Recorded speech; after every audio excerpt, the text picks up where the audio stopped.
God can use anybody.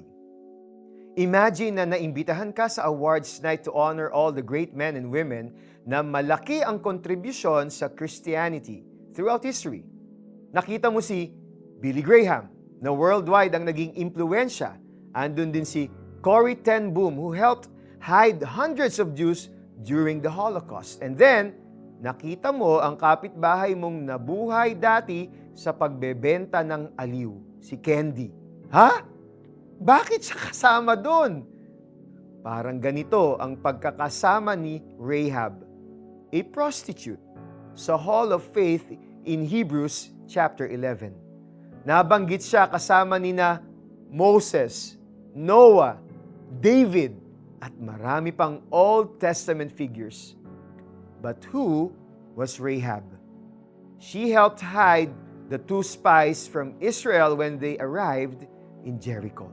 Although she was a Canaanite, she heard about what the God of Israel had done.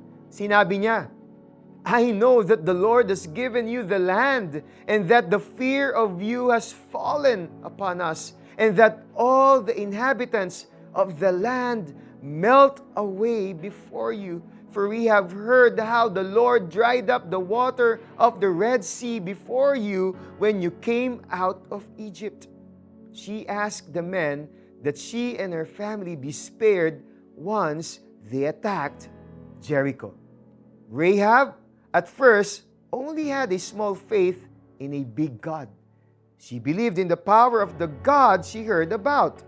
In the end, she played a crucial role in the history of Israel. In fact, kasama siya as the mother of Boaz sa family tree ni Jesus. Her act of obedience and faith earned her a spot in the Hall of Faith and God's heart. Her story proves na walang hindi pwedeng baguhin at gamitin ang Diyos. Let us pray. Heavenly Father, your grace is bigger than our sins. If you can forgive and use Rahab, you can use me too. May I extend the same grace to others who need you. In Jesus' name, Amen.